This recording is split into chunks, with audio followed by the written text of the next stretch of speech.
Welcome to Bacon's Books, where I discuss the nonfiction books I'm reading, any interesting takeaways or nuggets of knowledge that I'm finding, and whether or not I would recommend it to a friend.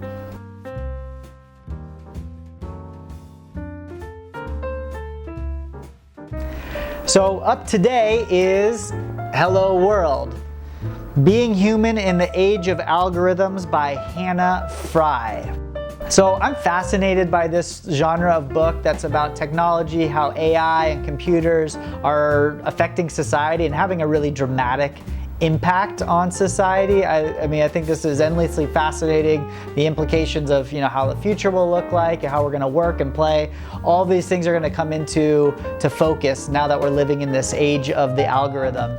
This is the first book I've read by Hannah Fry, and she's a really wonderful writer. She has this even though she's a mathematician and a computer scientist, she's got this really nice, fun, accessible way of writing. She uses jokes, she uses references to pop culture, all these different ways to demonstrate what the concept that she's talking about in a way that is going to be accessible probably to most people. It's not so much about the nuts and bolts of how a computer is programmed, but more about the questions that these advanced computers raise for all of us in society and how we're going to interact with them in the future.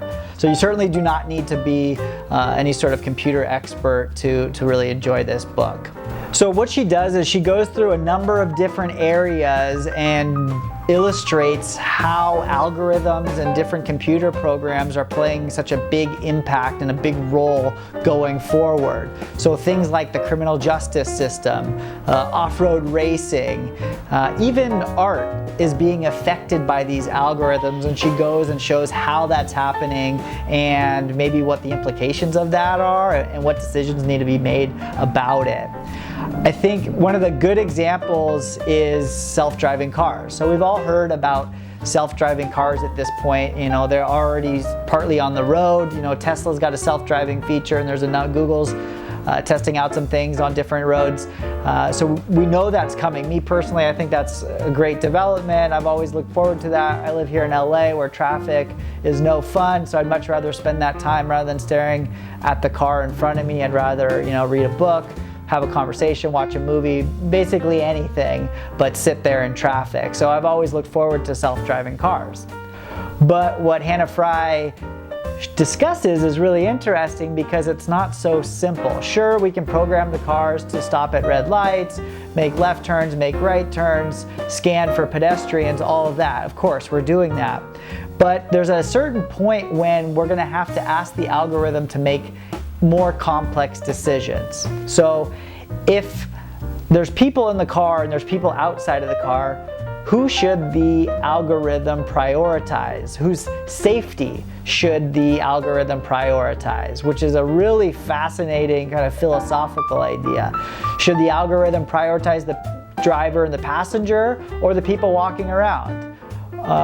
Say the car is driving really quickly and a crowd of people suddenly appears in the road. Should a car swerve and drive off a bridge to avoid hitting the crowd, or should it plow through the crowd to best protect the people that are sitting there? On one hand, there's all this, time liberated, and probably in general, self-driving cars are going to be much safer than humans. Self-driving cars or computers never get tired.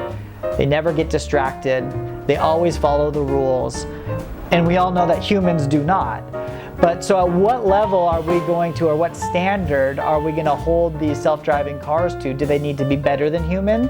How much better than human? So a lot of questions to be answered right now. Right now, if you're a 16-year-old, you spend a couple hours with your parents driving around, a parking lot, and you get a license to hit the road and go anywhere you want.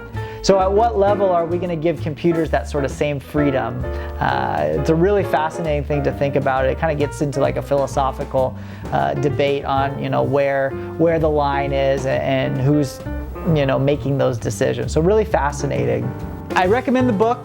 I thought it was a really fun, accessible, interesting read. I give it 4 out of 5 bacons, which is my scale I just invented, but would highly recommend it to any of my friends. What do you think about self-driving cars? What do you think about algorithms making important decisions on, jail time or cancer treatments or any of these things that are coming down the pipe. It's a really fascinating topic right now. So I'd love to hear what you think. Let me know in the comments. I'm John Bacon, and thanks for listening. Have an excellent day.